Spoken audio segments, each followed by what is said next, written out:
Hey everybody, this is episode 3 of the IT Files. I am your co-host, John Putnam. I'd like to introduce my other co-hosts, Chris Jones Boom! and Samir Vidvakar. What's up? And like I said, this is the IT Files, and I forgot to go zap! Zap. And Zing! I thought we'd start out tonight and just do some introductions really quick around the group. Like I said, my name is John, and just give you a couple things about myself so you know who we are and where we come from. I'm really, by trade, a programmer. I'm an artist at heart. Do a lot of creative things with music and art. And I'm married. I have a house full of dogs. I have a degree in mathematics, and to that extent, I kind of leverage my problem-solving ability at work. Gosh, I think that's about it. Anything else I should say about myself that you guys know? Yes. It is all about me. No. Yeah, maybe you can say John is a problem solver. John is I am a problem solver. Yeah. That's what I do for a living. That's what I do every day at work. I get the problems and I make the problems go away. I am the problem solver. So call me. No, don't call me. Chris Jones, why don't you tell us a little bit about yourself and your background? Oh, my name is Chris Jones. Yeah. Well, hey, Chris. I'm a software engineer. I have associates in software engineering, a bachelor's in computer information systems, a master's in computer science, and soon I'll have a doctorate in education administration. Boom. And I'm also boom. I'm also a problem solver. I'm a software engineer, so I can solve any problems with software or hardware. As you've seen from past episodes, we've showed you some hardware, showed you some cool things. I write code for all of those things, so a problem solver. I'm also an author. I have 2 authored books. Look for me on Amazon, Insight of Perseverance and Word to the Wise. The Power of Perception. The only one. There can be only one. So when you look for it, look for me. I have the blonde hair here. So you should be able to find me in the book picture. Can anybody else think of anything else that we should say about myself? I am married. House full of kids? No not yet. kids. Not yet. House full of robots. Ah, Yeah. awesome. Right. You can train them. Oh. Just reprogram them. And Samir, tell us a little bit about yourself. My name is Samir Vidvakar, and I'm from India. And I started my school here at Texas A&M in August 2014. That is like last fall, and I'm pursuing accounting as my major. And I work for John. I work for a business office as a graduate assistant, and I'm pursuing CPA. So probably I'll be passing all the exams by next year, by the middle of next year. And I'm a member of 2 honor societies, so I'm the vice president for Beta Alpha Psi for Texas A&M chapter, and I am the success networking team coordinator for National Society here at A&M chapter. So that's all about me. What do you hope to do when you graduate? Well, I have plans working for a public accounting firm and probably then entering a corporate firm. Oh, okay. Yeah. Okay. So you guys And want to say on with the anything? show. Yeah. Oh, Samir, are you married? No. Why do you say it like that? I'm still young. I'm still young to marry someone, isn't it? And No? how Man, old did are you you, call me Samir? old?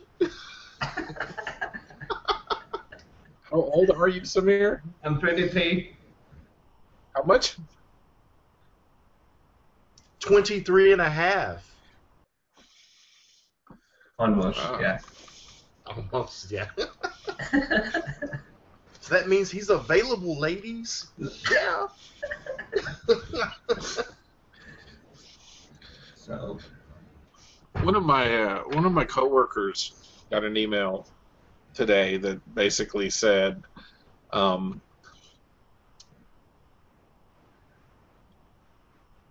your computer has been infected by a virus, and he gave a 1866 number to call, which undoubtedly they would probably take a payment from you, and that's probably the last you would hear from them.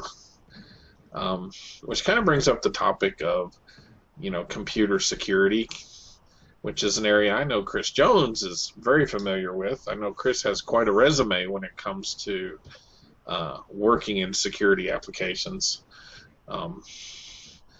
But security is a thing that we're all impacted by on a daily basis as hackers attempt to gain access to our systems, as they attempt to, for whatever reason, hack our computers, our web browsers, our servers, our networks, our credit information, etc., etc., etc. There's a lot of hackers working really hard to gain access to our information. And is that what it's really all about, Chris Jones? Is it all about access to information?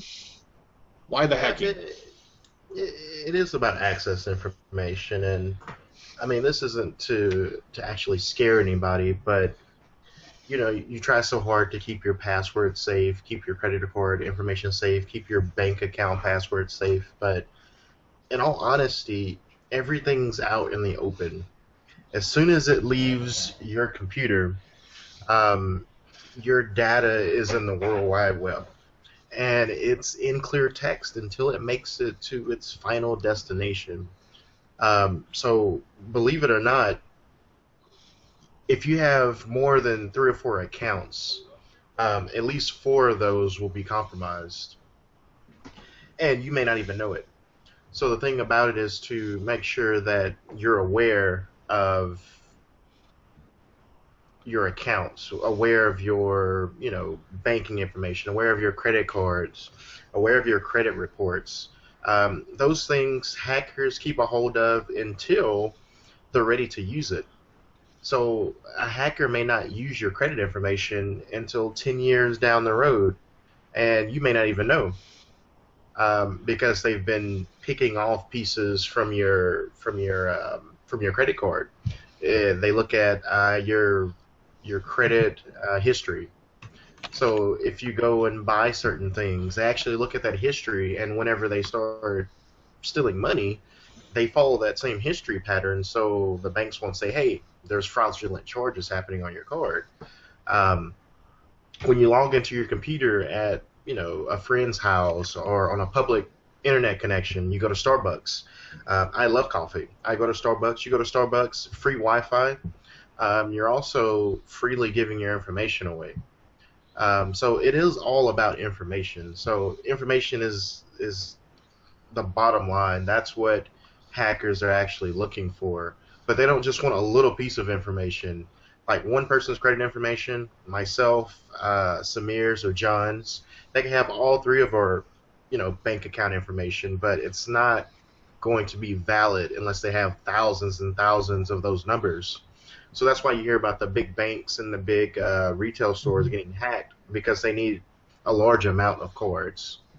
One person is easy to take and steal their identity, but it's easily repaired in the same time. There's so many services that monitor that. Hackers can't do that, but if you hit it with 1,000 credit thefts all at once, or 1,000,000, companies can't keep up with that. And let me throw a thought out there. Because we say hackers, and I know hackers kind of has a negative connotation, but If you start at the beginning, like of your access to the internet, and like you said, it's all clear text, but in a way, isn't like Google, for example, aren't they a hacker? Isn't Facebook kind of a hacker? Because they're collecting information about your transactions and what you do. I mean, they're doing it basically with your permission because at some point you probably agreed to their uh, privacy statement or their security statement somewhere along the way. But I know that Google and especially Facebook, for example, they have huge data collection engines that where they're using your data to build profiles either of groups or you personally. And what they do with that, I'm not exactly sure. Maybe Chris or Samir have some insight on that. But to me, that's a form of hacking as well, because I'm not really aware of the fact necessarily when I'm looking for something on the web and I'm using Google that that all of this is building a profile of me. But that's going on. Would you agree with that statement, Mr. Jones? Yeah. Well, the thing about hacking is me. I consider myself a white hat hacker because hacking in general is gaining access without prior knowledge of the system or of the environment. So, being a white hat hacker, you're letting someone know that you're about to hack them and how you actually, penetrated their system. A black hat hacker would actually do more malicious things, so they would break into systems to see what they can actually access. White hat is just breaking in to see where the holes are. Facebook and Google and all these companies, you can't really consider them hackers because we're aware that they're getting this information. We agree to the license agreement. Most people don't read it, but you'll be surprised at what's in those license agreements that you're not aware of. For example, iTunes actually has something in their system or in their EULA, in user license agreement, EULA, that says that if any time Apple needs to access your system, monitor your cameras, speakers, location, you give them full rights and access to do that. So if they want to use your computer to do something malicious, let's say hack China, they would be able to do that because you approved it. Oh. I wasn't knowing about that thing.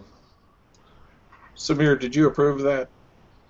Yeah, I did, but I think you did. yeah. See, this is ignorance. I didn't read the user end agreement, but there must be some way of encrypting or decrypting, this thing because it's for if there are people who can hack this thing, then there are some people who can stop this thing.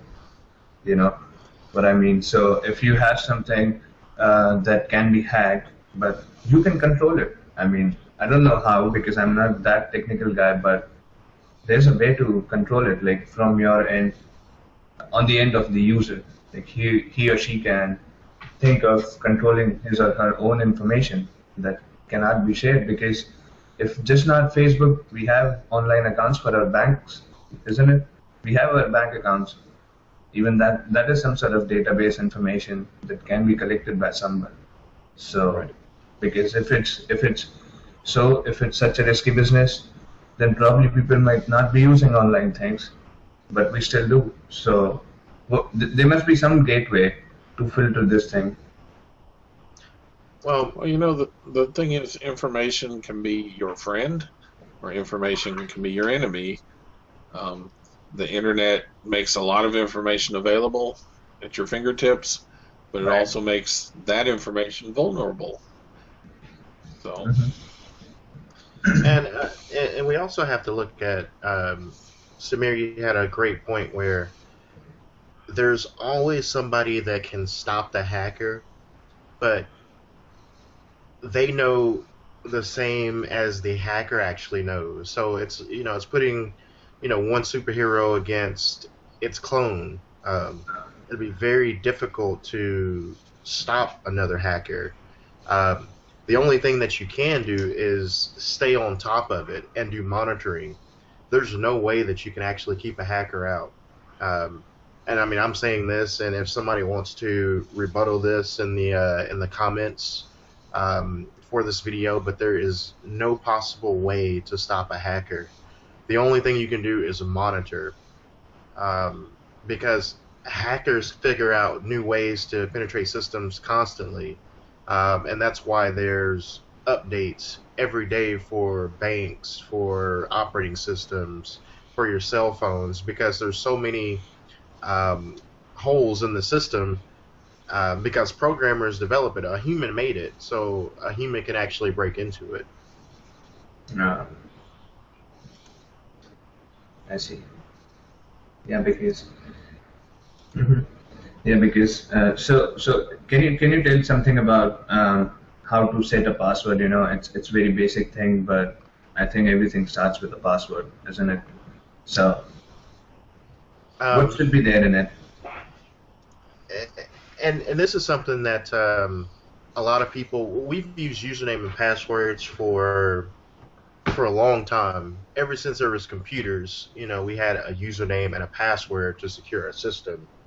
Um, a username and password really isn't secure anymore. Um, I mean, the basic security thing is make it 16 characters, put special characters like dollar signs, exclamation signs, commas, Hmm.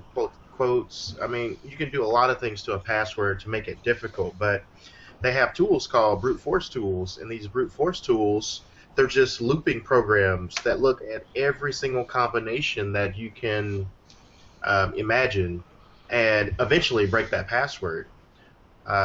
There's going to have to be a change in username and password authentication. There's going to have to be a double authentication. There's going to Hmm. have to be stronger encryption, because a password is almost, it's easy to crack. Everybody on here, your password can be hacked in maybe 10 to 15 minutes. Um, I've always and said that you're basically only a password away from being hacked, and if you think about it, I mean that's really true because most applications that you log into on the web, number one, um, don't care where you log in from, and number two, they don't prevent you from trying to log in 6 million times, which you can do with the program. So this points to a weakness in the application that you're logging into, because programmers can certainly design those applications where they only answer a certain number of login attempts from a certain place. But if you don't have that, then you're of course vulnerable to a password hack. And speaking there's a lot of things today that are vulnerable that way. Go ahead. speaking of that, Apple just had an incident about 3 months ago, probably maybe 3 or 4 months ago, where their iTunes service, most accounts and things now, have a timeout. You sign in 5 times, you do it wrong, then your account's locked, and you have to call in and reset it. Apple had an unlimited amount of times that you can try a username and password.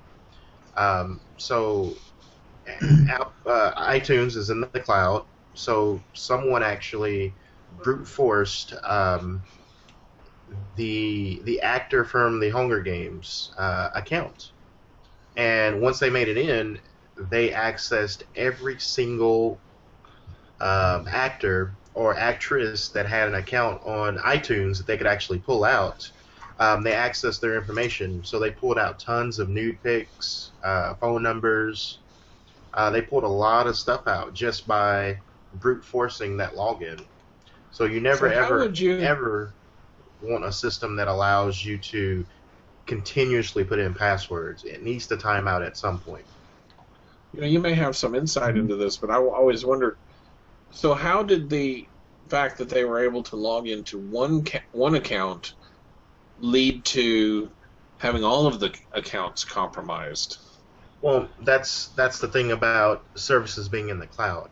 I love cloud services. You just gotta make sure that they're secure. Yeah. When you're going to a cloud service, you're logging in possibly through one IP address. An IP address is just an address to get to your computer or a website. Hmm. But when you're in the cloud, that's actually a dynamic address. So when you log into iTunes, you could connect to 50, 60, 200, 300 different IP addresses before you log out of that iTunes service. So the only thing the hacker needed to do was get into the IP address range or the pool. There's always a range for IP addresses, from 1 to 1,000. There's a there's like a bucket of IP addresses that they're always recycled. That hacker jumped into the bucket, kept a hold to one of the IPs, and was able to jump IPs and actually find the length of the bucket. And then they could actually see every single person's login to iTunes. So in theory, iTunes or Apple had to reset tons of people's accounts because they had no idea who was compromised. Uh, Right, and so therefore the hacker could jump into any one of, potentially thousands of hacked accounts Right. I and mean, gain he could have access to jumped the in our system. accounts. Right. I see. hmm So, I mean, how difficult or how easy is it to hack someone's account? I mean, you know. Um, I mean, it depends on what you're actually hacking. And there's lots of ways to hack something. So, as a white hat hacker, the first thing I would do is they call it phishing um, or social engineering. So I would find out if somebody would tell me their password accidentally. Right. And It you it you sounds talk it sounds funny, but seriously, ask for the password. Step number one. right. I mean, Yeah, as a ask for the hacker, password. and it works a ridiculous amount of the time. Yeah, I Right. teach a information security class, and in that class, um, I was able to get one of the students' passwords, and they told the whole class. So I was like, "Hey, you're gonna have to reset your password now because you just told me your password, but you didn't mean to, but you told me your password, so you have to go change it because that's very bad." But it was alluding to what they would actually have the password. Find their hobbies, get to know the person. Just talk to them until you get those keywords. You know, like your favorite dog's name is Marley. I was like, Uh-huh. oh wow, how long have you had Marley? Oh, I've had her for this long, and I love this dog, and then you start to key in on what this person would actually name their password as. And eventually they may say, I love this dog so much, I even have my bank account set with this dog's name. Those kind of things come out in social engineering. Another thing I do is, you see these little things right here, this little flash drives. Yeah. Um, what you can do is actually drop a ton of these on the ground. People love free things, and they love to pick free things up. You drop it on the ground, somebody will pick it up, stick it into their computer. You have a simple command program running on there that runs in the background, and pull the person's history or add a keylogger. So eventually you'll have all their passwords, and you can add a keylogger, and it'll just send to your server or wherever you would like to send that to. Right. So And there's guess tons what? of ways to. I'm sorry. Guess what? When you put that into the computer, especially if it's an employee of a company that's using Active Directory, they may already be logged into the network. They may have access to network shares. They may have, access to a lot of things that a simple program could use, to gain access to other things. Right. Mhm. Right. So there's tons of ways to hack accounts. And there's tools that you can even go online and download to say, I want to hack my neighbor's Wi-Fi because he's using a web, 64-bit or 128-bit. Those are easy things to hack, and if 64-bit, it's only going to take somebody about a day and a half to hack that.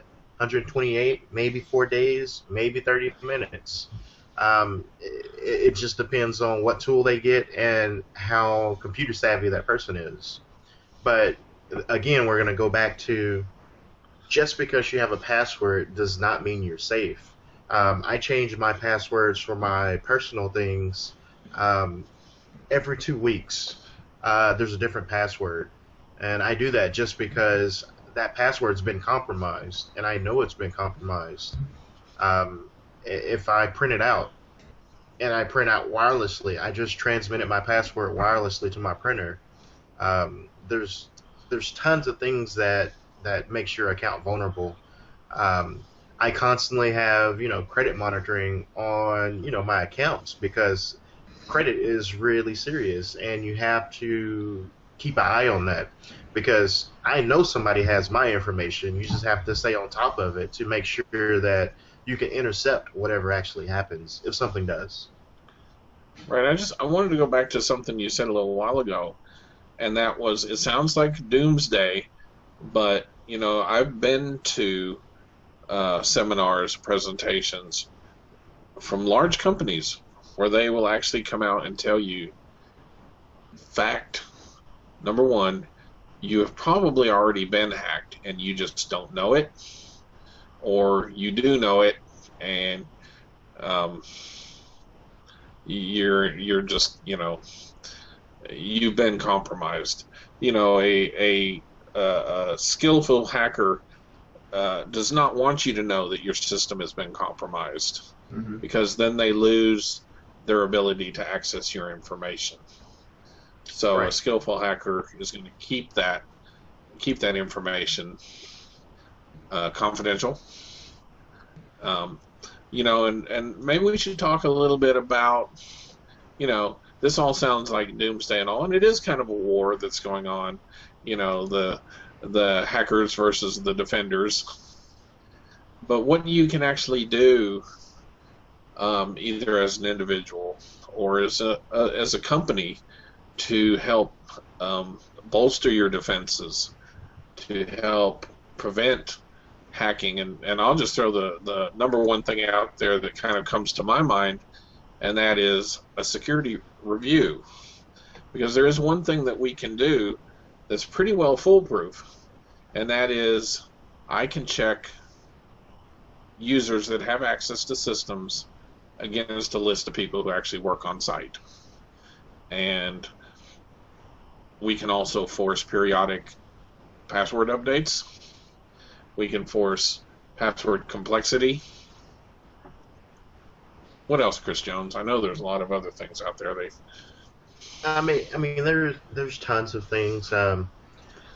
What a lot of companies do, and big companies like Lockheed Martin, Raytheon, big government security companies. A lot of small companies hire those companies, and there's another one called FireEye that has a big contract just recently from the government. But what they do is actually monitor traffic. So you're pretty much in this big giant dome. Just think of this as a big giant dome that just covers up your infrastructure, and someone watches that constantly. They know what goes in and what goes out. So if you go to Facebook, they're going to know you went to Facebook because they need to watch that incoming traffic. That's what companies can actually do to secure themselves. But individuals, we can't afford those kind of services. So the best thing you do is never, ever, ever use the same password for multiple accounts. If you do, and you're listening to this right now, pause the video, go change your accounts, and then come back and finish watching it. Because if somebody has one of those accounts, that means they have all of your accounts. Yeah, that makes sense. Right. I mean, that's the thing that you, as the end user, or even a system administrator can do. It's a preventative measure. I guess the question would be, how did the hack happen in the first place? And if you were vulnerable to a password hack in the first place, and then the hacker loses access, you will probably be vulnerable to it again. So just so you know, watch those passwords.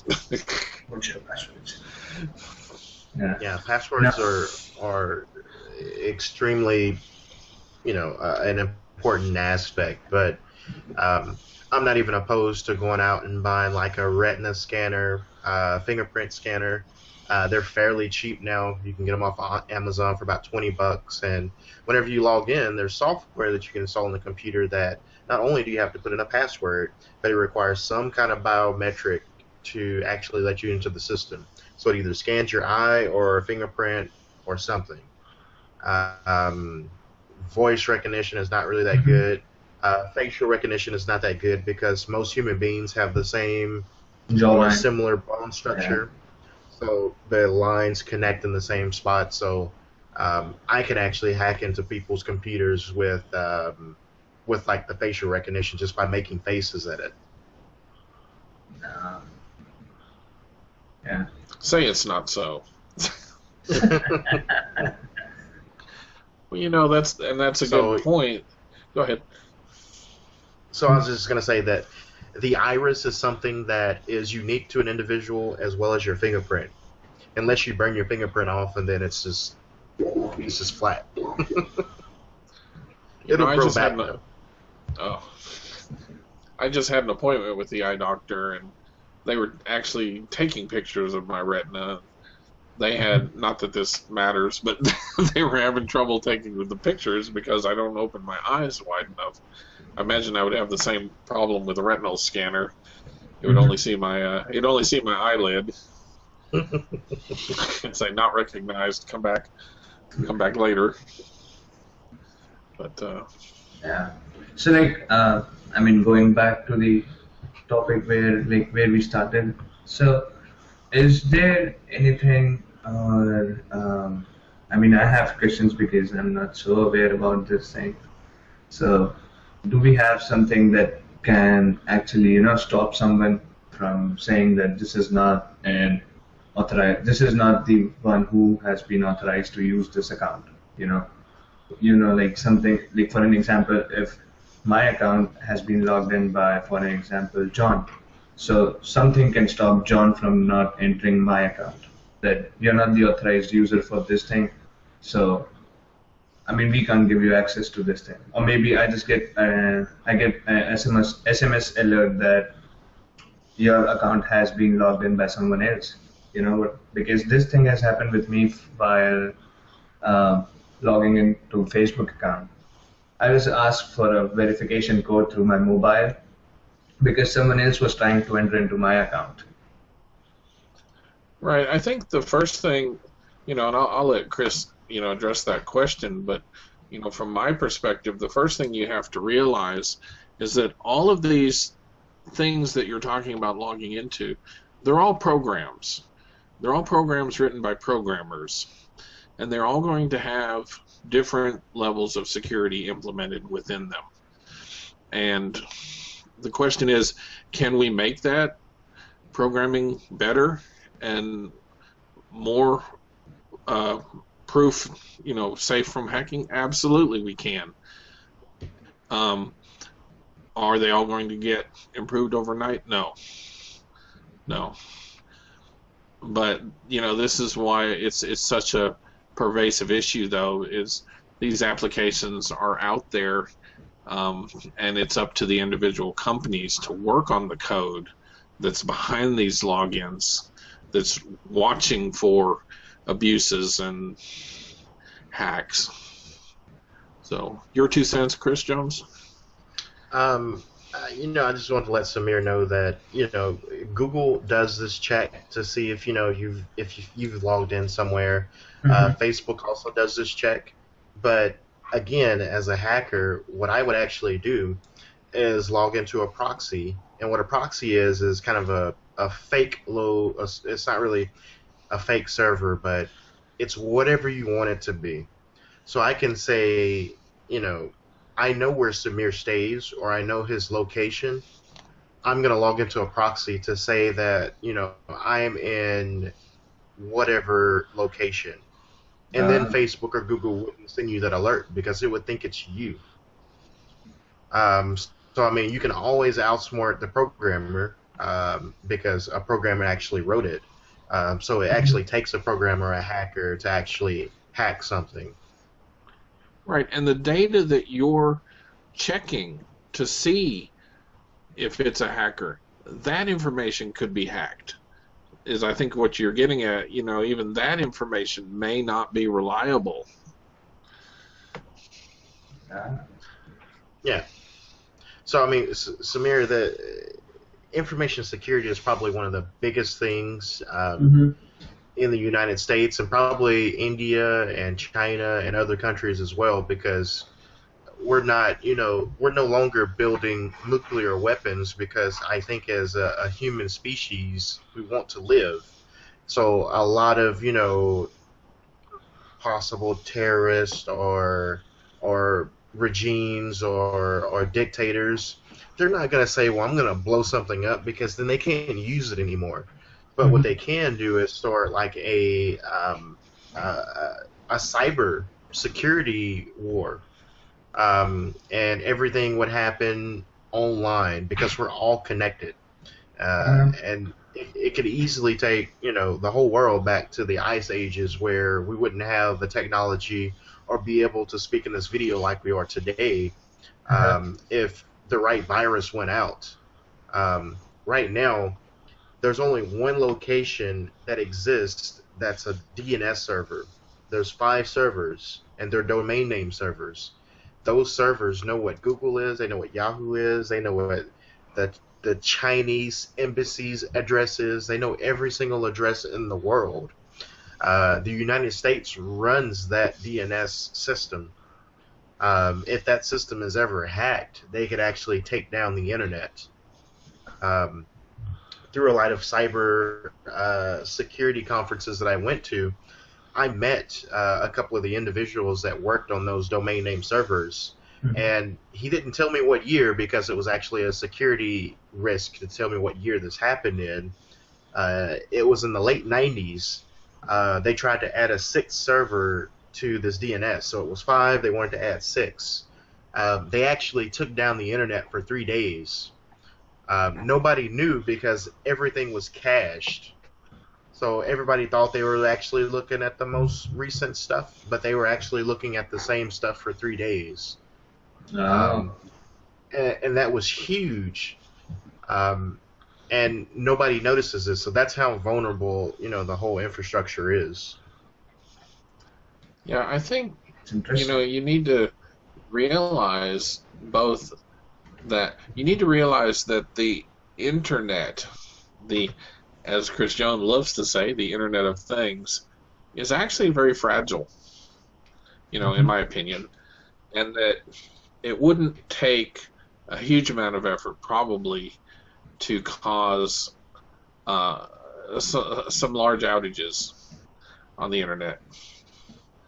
And this is what keeps me awake at night sometimes, because not for, I mean, I could probably do okay without the internet, but if you thought, you know, what would happen if the internet was down? Well, none of your smartphones would work. Hello. Somebody took my picture. What was that? I think Samir's got an app running. I'm going to take your picture now. But I digress. You know, like I said, my nightmare is the internet itself being down, because I know in the field that I work in, a lot of things would stop. I mean, because we have become, unfortunately, dependent. I mean, just so dependent on that Internet of Things working, just, you know, working for us. So even that, I mean, think about it later when you're laying in bed. How does that affect you if the internet goes away? And even the air conditioner in my house has an IP address. I mean, and it sends me an email when it can't talk to the internet. It even is dependent on the internet being there. So, I mean, it seems like the more devices we get, the more vulnerable we get to the internet, just not being working. So, what keeps the internet working? People. I mean, and Samir's right. I mean, people keep the internet running. Entrepreneurs, people that start new companies, that's who keeps the internet going. I mean, it's not, the big giant companies like Microsoft or Apple or Intel or AMD or WhiteHouse.gov. It's none of those places. It's people that actually keep the internet running. It's kind of a growing ecosystem of knowledge, of just collaboration. Let me ask you this, because I've always wanted to know the answer to this question. I know that when I do some traffic on the internet, that the traffic normally hits several different IP addresses on the way to its final destination. And these intermediate sites, I mean, they're run by companies, right? Yeah, they're ran by companies. They just happen to be in the route. So let's say, I don't know, you went and checked your email. If you're using the same internet company that I'm using, my router could be one of your jump locations. So everybody is jumping off of each other. That's how we're able to grow the internet. We're one big giant mesh, per se. So it's the service providers that are providing basically the infrastructure for the internet. Right. Is So it that actually correct? helps. Yeah, it actually helps a cable company or a satellite company to sell internet because that's creating another node for them, and it actually increases their proximity. I see. Makes their uh, bandwidth better too, I would imagine, to be more Well, integrated. not really their bandwidth. Well, in a way, yes, because if I go to Google.com, um, what I've done was actually cache something in that trace route. And if somebody else goes to Google.com, they're not really pulling the live information, but they're pulling the live information as I seen it because it's close enough to them. Um, everybody's not getting directly to Google.com immediately. You've done a lot of jumps to get there. Um, you've connected through so many different computers that it's ridiculous. Right, and we should mention also when you do get to Google.com, it's not a single location per se. No. I mean, Google Google.com can. Go ahead. Google's front page currently has like 16 IP addresses associated with just a search engine page. Um, and those aren't even the real search engines. Those are just proxy servers, and then they point to their actual search engine. So Google's very secure. No. So I don't know whether this question is good or not. So like you showed us a device in our last video, that small thing, isn't it? That has a Wi-Fi, isn't it? I Yes. mean, and that just needs 3.3 volts to access something, right? Is that it? So Right. so this small device can act as a jump router for someone. Yes. Just If it this has small access to device. the internet, yeah, if it has access to the internet, it's a new node. It has to transmit and it has to receive. But once it can transmit and receive, which this little device can, then it's a node. And actually, most hackers would actually use something like this to make wireless hotspots for people to connect to steal their information.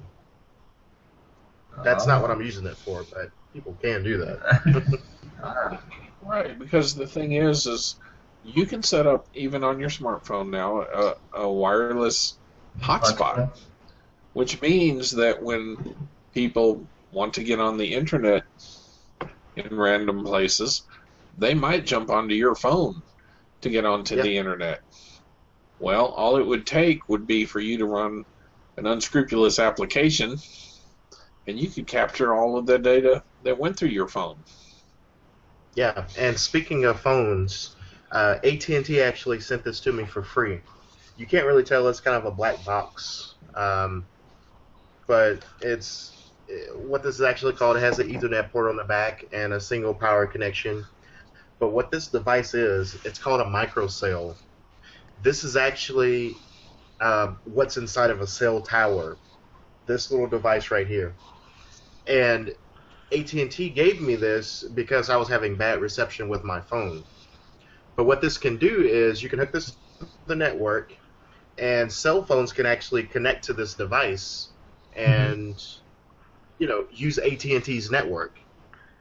This is like a cell tower that's in my house. So I could have 2,000 or 3,000 people connecting to this little device here.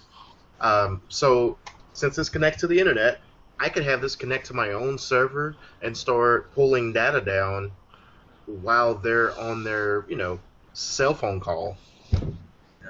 Can you restrict it so that people outside of your home can't use it? Yes, but if you're a hacker, you would actually want to open that up so anybody can connect to it, because cell phones are going to connect to the closest and strongest signal, and it would be yours automatically. Yes, automatically. It wouldn't even ask the user, would you like to connect to this possibly unsecure microcell? Nope, it's going to see it as a cell tower. It can connect to it. That's an interesting thing that you bring up, because when I drive home, I drive through a very rural area, and it probably would be pretty simple for one of those houses along the road to have something like that. Even if it's only as I'm driving past, I mean, they could probably do something with some of that information. But that's interesting. It makes me think. And this is a good device. If you stay in the country and you have maybe DSL, this is a really great device because it can give you better cell reception. This could actually give you 3G cell reception or 4G LTE. But hackers can also use the same equipment that's useful to individuals. And that's called a mini cell. Microcell. Microcell. Microcell. Well, I had never even heard of that. I never thought of that someone can bring a tower in his or her house. I was excited when AT&T actually sent me this thing because I like a lot of information security things, and there's a convention that's going on in the next 2 weeks in Las Vegas. It's called DEF CON. It's where every single hacker in the world goes. Don't go there if you're not experienced, because you will get hacked. Every single hacker in the world goes there to learn, to meet new hackers. But one guy one year did a presentation. He actually had this thing in his backpack, and he walked around during the whole conference. He pulled over 1 million cell connections and address books and phone books and images down from people. And he was able to tell everybody in the conference room at the end of the conference who they talked to, what their passwords were, what their email accounts were, and even showing pictures on the PowerPoint presentation from their cell phone. So he must have modified that device, though, to do more than it normally does. No, he did exactly what it's designed to do. It has an Ethernet port on the back. You just hook that to a router and then just monitor the traffic. That's it. And everything is in clear text? Yep. Thanks, cell phone companies. Hey, cell phone I mean, companies, that's a bad plan. Stop it. Cut it out. it's not their fault. I mean, but we're just working with old technology. We stuck with something that worked, and we have to wait until somebody actually hacks the infrastructure Something. pretty Uh, bad uh, for it to change. Right. There would have to be probably a financial incentive before Right. that got corrected. Right. I think it's interesting that even smartphones today are. So your data, like when I get on my little web browser on my smartphone, uh, all of that stuff is clear text. Well, I mean, if you're surfing on like Google and it's HTTPS, then that's encrypted. But let's say you did made a call to somebody, or you saved your data to like the AT&T cloud or the Sprint cloud or the Verizon mhm. cloud. That's in clear text. The cell phone companies are doing the basics to get that information back and forth. They know who you're calling. Your text messages aren't really encrypted, so you can just read them all day long. Ah. Hmm. Uh, Well, now I'm just depressed. Well, I mean, and here's the thing that everybody should take away. Don't be depressed because I mean this is reality, and this is the 20th century. We're we're we're just evolving. We just have to keep up with it. Have fun on the internet. I mean, you only live once. You only get to see this technology once. You only get to experience this technology once. So just be careful and monitor your accounts. Don't just have an account and same password for 100 years or 50 years or 20 years or 10 years. It's not going to be safe. Just be a little vigilant when you get on the internet. If a site looks shady, it probably is. Right, right. If Chris if had an an email looks you had an excellent point, and I'm going to reiterate it because that's what I like to do.